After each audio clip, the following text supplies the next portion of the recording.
On a quiet October morning in 2019, a French historian stumbled upon a diary that hadn't seen daylight in over 400 years, hidden behind a Renaissance fresco and sealed within a secret chamber. What she read rewrote everything we thought we knew about power, monarchy, and global control. This wasn't just Catherine de Medici's private musings, it was a blueprint for covert domination, an intelligence empire centuries ahead of its time. And at the heart of it, a secret society that might still be pulling the strings today. Comment: if you believe history isn't what it seems, like to uncover more secrets, and subscribe for the twist that changes everything. On the 23rd of October 2019, in the dust-laden depths of Château d'Amboise in the Loire Valley, a sound echoed through abandoned corridors that had not been heard for 4 centuries. It was the crack of ancient leather bindings splitting apart, the whisper of parchment pages separating after decades of moisture and neglect, and beneath it all, the faint rustle of secrets finally breaking free from their prison of silence. Dr. Marie Dubois, a restoration expert from the Sorbonne, had just discovered what would become the most explosive historical revelation of the 21st century, the personal diary of Catherine de Medici, hidden behind a false wall that had concealed its existence since the year 1589. The discovery came about through the kind of accident that historians dream about but rarely experience in their lifetimes. Dr. Dubois had been conducting routine restoration work on the chateau's Renaissance-era frescoes when her conservation scanner detected an anomaly in the wall density behind a particularly elaborate painting of hunting scenes. What appeared to be solid stone revealed itself under closer examination to be an ingeniously constructed false wall, complete with hidden hinges and a locking mechanism that had remained functional despite 4 centuries of neglect. The craftsmanship was extraordinary. Whoever had constructed this hiding place had possessed both the resources and the expertise to create a concealment that could fool even modern detection equipment until examined at extremely close range.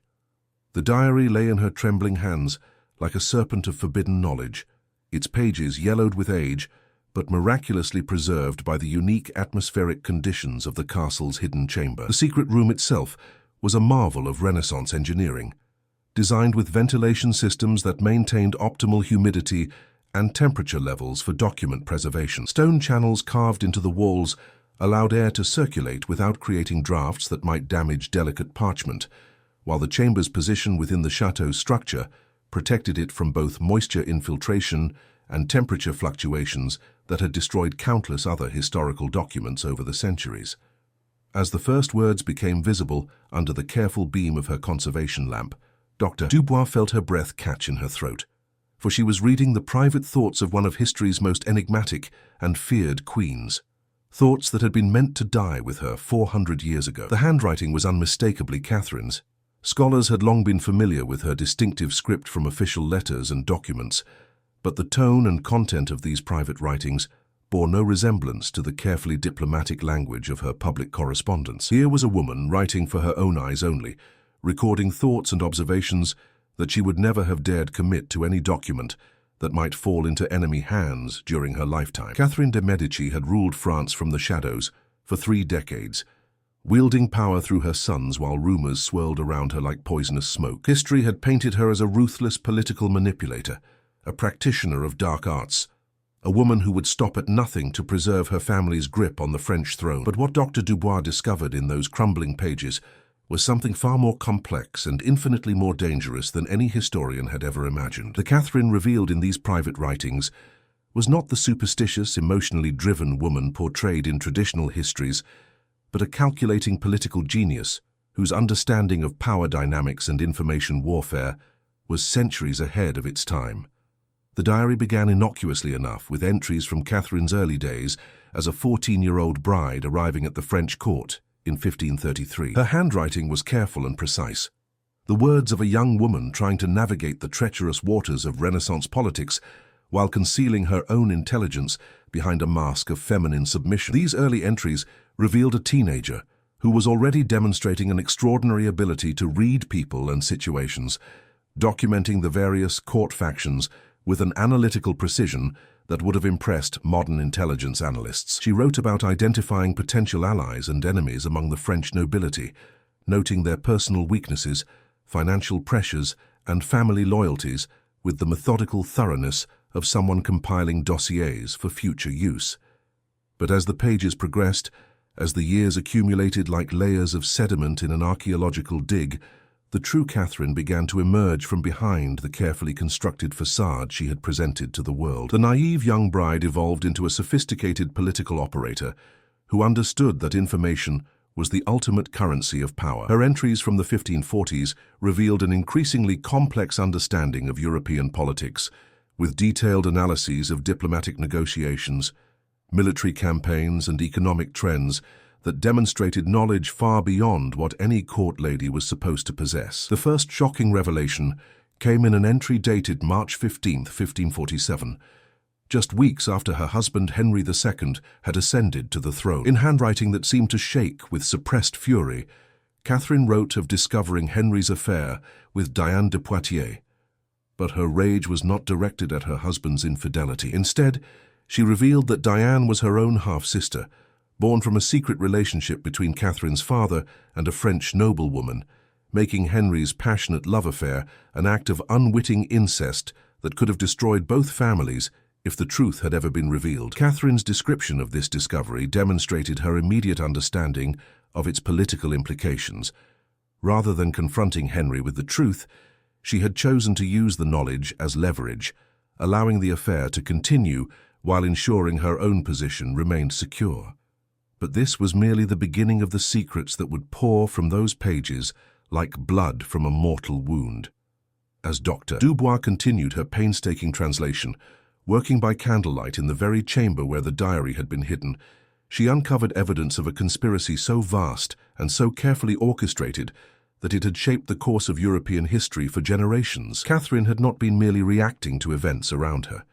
She had been orchestrating them with the precision of a master chess player, moving pieces across the board of European politics, while her true motivations remained hidden beneath layers of misdirection and carefully cultivated myths. The diary revealed that Catherine's reputation as a practitioner of the occult was not superstition, but calculated theatre, designed to intimidate her enemies while concealing her real source of power, an intelligence network that stretched across Europe like an invisible web. Through carefully placed agents in every major court, she had been privy to state secrets that would have toppled kingdoms if revealed at the wrong moment. Her supposed consultations with astrologers and mystics were actually coded meetings with spy masters and informants. Her predictions of future events nothing more than plans being set in motion by her own carefully laid schemes. The sophistication of Catherine's intelligence operations, as revealed in her diary, would have impressed modern spy agencies. She had developed an elaborate system of coded communications that used everything from astronomical charts to embroidery patterns to convey sensitive information.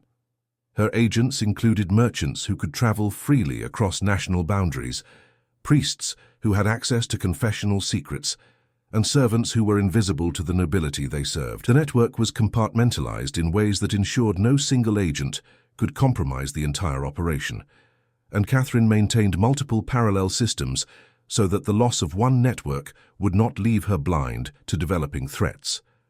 The most devastating revelation came in a series of entries from the summer of 1572, written in the days leading up to the St. Bartholomew's Day massacre. History had portrayed Catherine as a reluctant participant in the slaughter of French Protestants, a woman driven to desperate measures by the threat of civil war. But her diary told a different story, one that would rewrite every textbook on the French wars of religion and cast her legacy in an entirely new light. The traditional narrative suggested that the massacre had begun spontaneously with the assassination attempt on Admiral Coligny and spiraled out of control due to religious hatred and mob violence. Catherine's private account revealed something far more sinister and premeditated. In her own words, written with the calm precision of a woman recording a business transaction, Catherine detailed how she had spent months planning the massacre down to the smallest detail. The list of Protestant nobles to be eliminated, the timing of the attacks, the propaganda that would justify the bloodshed afterward, all of it had been choreographed by her with the methodical thoroughness of a military campaign. But the most chilling aspect of her account was not the planning itself, but her reasoning for it. Catherine described the massacre not as an act of religious persecution, but as a surgical strike, designed to eliminate specific threats to French stability and her family's continued rule. Catherine had not ordered the massacre out of religious fanaticism or political desperation. She had orchestrated the deaths of thousands because she had discovered evidence of a Protestant plot that went far beyond French politics. Through her network of spies, she had learned that Protestant leaders across Europe were planning a coordinated uprising that would have swept away not just the Catholic Church, but the entire structure of monarchical government that had dominated Europe for centuries. The St. Bartholomew's Day massacre was not religious persecution, but a preemptive strike against what Catherine saw as an existential threat to the social order of the continent. The diary entries describing the aftermath of the massacre revealed Catherine's understanding that she had fundamentally altered the balance of power in Europe. She wrote with satisfaction about the panic that spread through Protestant communities across the continent, the collapse of several planned uprisings that had depended on the French Protestant leadership she had eliminated, and the strengthening of Catholic monarchical authority that resulted from the demonstration of decisive action against religious rebellion. But she also noted with concern the international condemnation that followed, the strain placed on French diplomatic relationships, and the need to develop new strategies for managing the consequences of her actions. As Dr. Dubois read these revelations by flickering candlelight, she began to understand that she was not just translating a historical document, but uncovering evidence of a secret war that had been fought in the shadows of European politics for decades. Catherine's diary revealed a world where queens and kings were merely the visible pieces in a much larger game, where the real power lay with those who could manipulate information and control the flow of secrets across national boundaries. The official histories that had shaped European understanding of the Renaissance period were revealed to be little more than elaborate cover stories, carefully constructed narratives designed to conceal the true mechanisms of power that operated behind the throne. The diary entries from Catherine's later years became increasingly paranoid and fragmented, filled with references to coded messages and hidden enemies. She wrote of receiving intelligence that suggested her own network had been infiltrated, that some of her most trusted agents had been turned against her by a rival organization that she referred to only as the Order. Her handwriting grew more erratic as she described assassination attempts that were never recorded in any official history, poisoning attempts that were disguised as natural illnesses, and a constant battle fought with weapons of deception and misdirection rather than swords and cannons. The Order, as described in Catherine's increasingly frantic entries, appeared to be a pan-European organization with roots that predated her own intelligence network by centuries. She wrote of discovering references to this group in documents dating back to the Crusades, suggesting a continuity of purpose and method that spanned generations. The Order's apparent goal was not the advancement of any particular nation or religious cause, but the maintenance of balance between competing powers, ensuring that no single ruler or faction could achieve the kind of dominance that might fundamentally alter the European political landscape. Catherine's paranoia about the Order seemed to intensify after 1580, when she began to suspect that her own sons were being influenced by enemy agents. She wrote extensively about strange changes in their behavior, decisions that seemed to contradict their own interests, and the appearance of new advisors whose backgrounds could not be verified through her intelligence networks. The diary suggested that Catherine had come to believe that the Order was systematically undermining her family's power by corrupting the next generation of rulers, turning them into unwitting agents of a larger agenda that she could not fully comprehend. The most haunting entry came from just days before her death in January 1589. In handwriting that was barely legible, Catherine wrote of her certainty that the Order had finally succeeded in eliminating her, that the illness consuming her body was not natural, but the result of a slow-acting poison that had been administered months earlier. But even facing death, her primary concern was not for her own fate, but for the future of her network. She wrote detailed instructions for the destruction of her archives, the elimination of compromising documents, and the protection of agents whose lives would be forfeit if their identities were discovered. The instructions Catherine left for her network's dissolution revealed the extraordinary scope of her intelligence operations. She had maintained safe houses in over 20 European cities, each stocked with funds, documents, and equipment that could support covert operations for months without outside assistance. Her agents included bishops and bankers, merchants and mercenaries, scholars and servants, all bound together by a combination of financial incentives, ideological commitment, and carefully maintained personal loyalty to Catherine herself. The network had become so extensive and self-sustaining that Catherine feared it might continue operating even after her death, potentially falling under the control of hostile forces who could turn her own creation against her family and her country. The final entry was the most cryptic of all, consisting of nothing more than a series of numbers and symbols that Dr. Dubois initially assumed were the ravings of a dying woman. But as she studied the patterns more closely, she began to recognize elements of the same code that had appeared throughout the diary.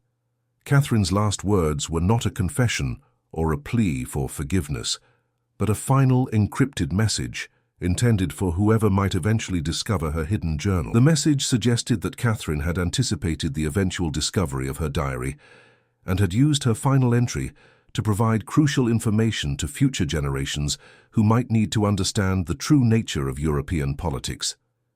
Dr. Dubois spent months attempting to decrypt that final message, working with cryptographers and historians from across Europe. The code proved to be extraordinarily sophisticated, incorporating elements of mathematical progressions, astronomical calculations, and linguistic patterns that required expertise in multiple fields to unravel. When the code was finally broken, it revealed coordinates, the locations of 12 other hidden caches scattered across Europe, each containing documents that Catherine had secreted away as insurance against her enemies. But more importantly, the message contained a warning.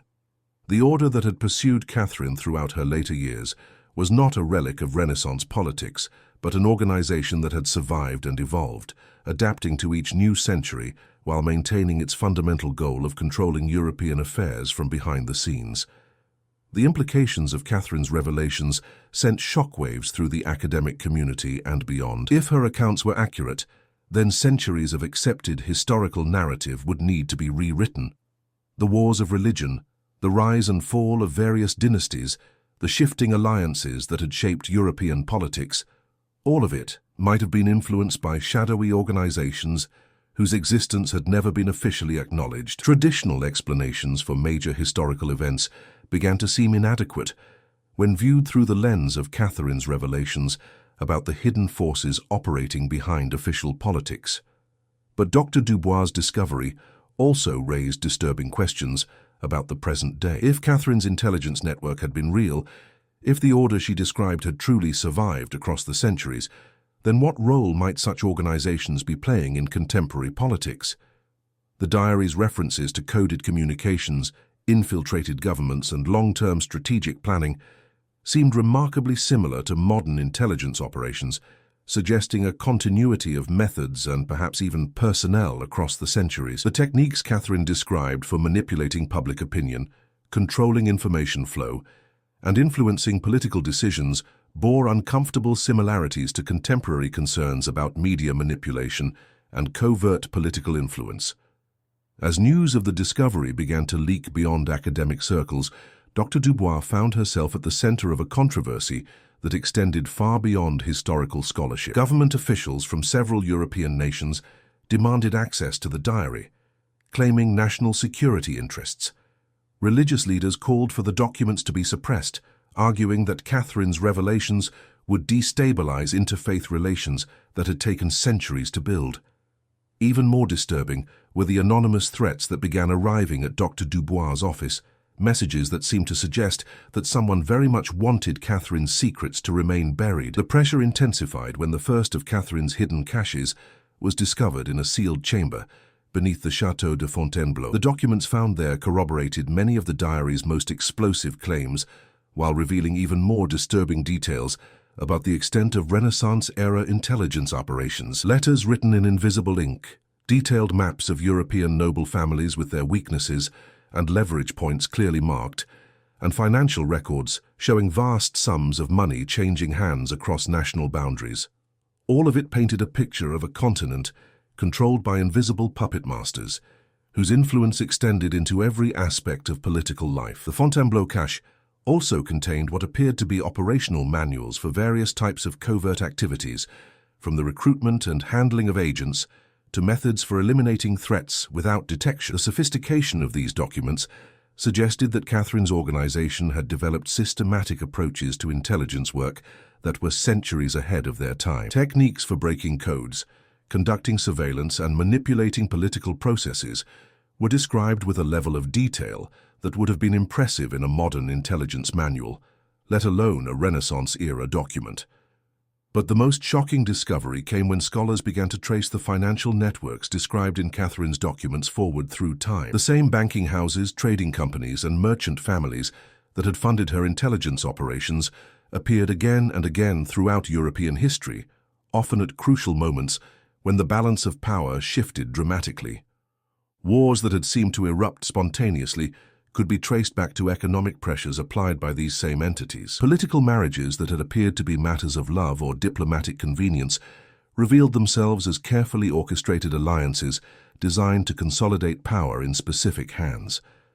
The financial records from the Fontainebleau cache revealed that Catherine's intelligence network had been largely self-funding, generating revenue through a complex web of legitimate businesses that served as cover for covert operations. Trading companies provided reasons for agents to travel across national boundaries, while banking relationships allowed for the secure transfer of funds without attracting official attention. The network had even invested in emerging technologies and industries, positioning itself to profit from social and economic changes, while simultaneously influencing their direction. The pattern extended into the modern era in ways that sent chills through anyone who studied the documents carefully. The same families, the same financial institutions, the same networks of influence that Catherine had described in her 16th-century diary appeared to have evolved and adapted, maintaining their power through the Industrial Revolution, 2 world wars, and into the digital age. If the documents were to be believed, then the visible governments of Europe were merely the surface layer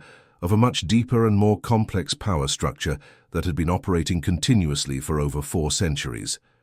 Corporate genealogies revealed connections between Renaissance-era merchant families and modern multinational corporations that seemed too systematic to be coincidental. Banking relationships that had begun as methods for funding covert operations had evolved into the complex financial networks that dominated contemporary global economics. The same geographical locations that had served as safe houses and communication hubs for Catherine's agents had become centers of modern political and economic power, suggesting either remarkable historical continuity or the persistence of organizational structures that had adapted to changing circumstances while maintaining their essential character.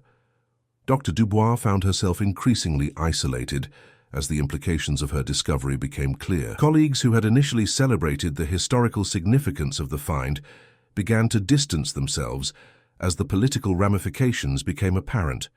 University administrators suggested that perhaps the document should be studied privately, away from public scrutiny.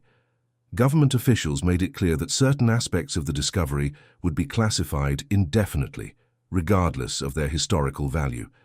The academic freedom that had allowed Dr. Dubois to pursue her research without interference suddenly seemed to have very definite limits, when that research threatened to expose uncomfortable truths about the nature of contemporary power structures. The resistance to publication of Catherine's diary took many forms, from legal challenges based on dubious copyright claims to mysterious technical problems that affected every attempt to digitize and distribute the documents. Academic journals that had initially expressed interest in publishing excerpts from the diary suddenly discovered scheduling conflicts or editorial policy changes that made publication impossible.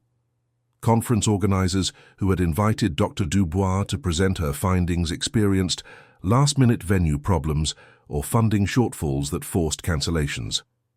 The pattern was too consistent to be coincidental, suggesting coordinated efforts to prevent the information from reaching a wider audience. The final blow came when Dr. Dubois attempted to publish her complete translation of Catherine's diary. The manuscript was accepted by 3 different academic presses before being mysteriously withdrawn in each case. Legal challenges appeared from nowhere, claiming copyright violations and national security concerns.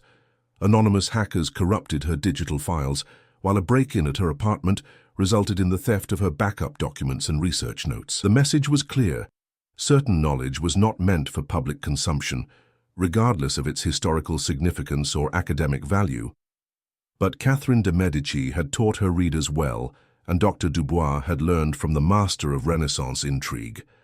Before attempting to publish her work, she had created her own network of hidden caches, distributing copies of the diary and supporting documents to trusted colleagues across multiple continents. Like Catherine herself, she had ensured that the truth could not be suppressed simply by eliminating a single person or raiding a single location. The diary's lessons about the importance of redundancy and compartmentalization had been well learned by its modern discoverer.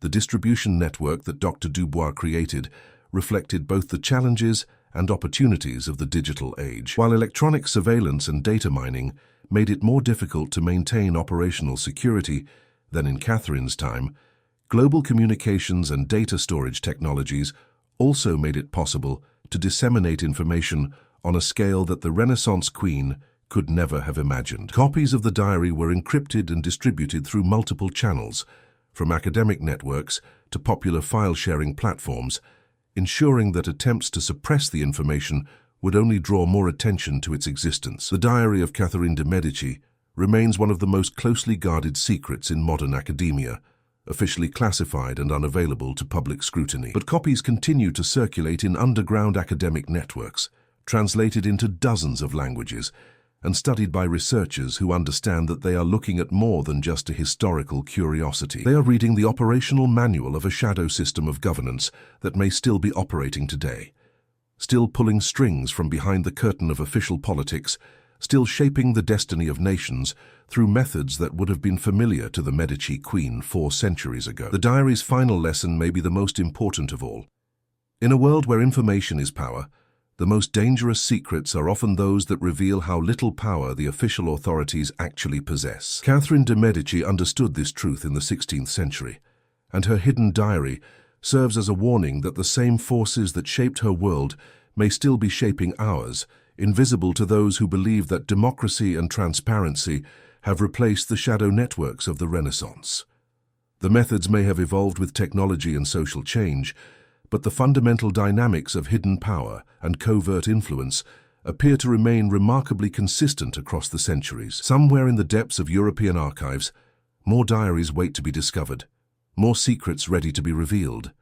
And somewhere else, in boardrooms and private clubs that have no official existence, the inheritors of Catherine's legacy continue their patient work, secure in the knowledge that 400 years of successful concealment have proven the effectiveness of their methods. The diary may have been found, but the game it describes continues, played by rules that most of the world never realizes exist, shaped by players whose names never appear in official histories, but whose influence touches every aspect of contemporary political and economic life.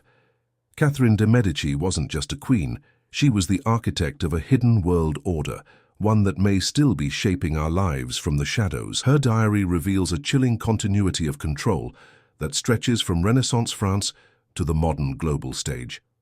If her secrets survived 400 years, what else has been buried to protect those in power? Comment with your theory, like if you believe the truth is still out there, and subscribe to follow the thread through the labyrinth of history's greatest cover-up.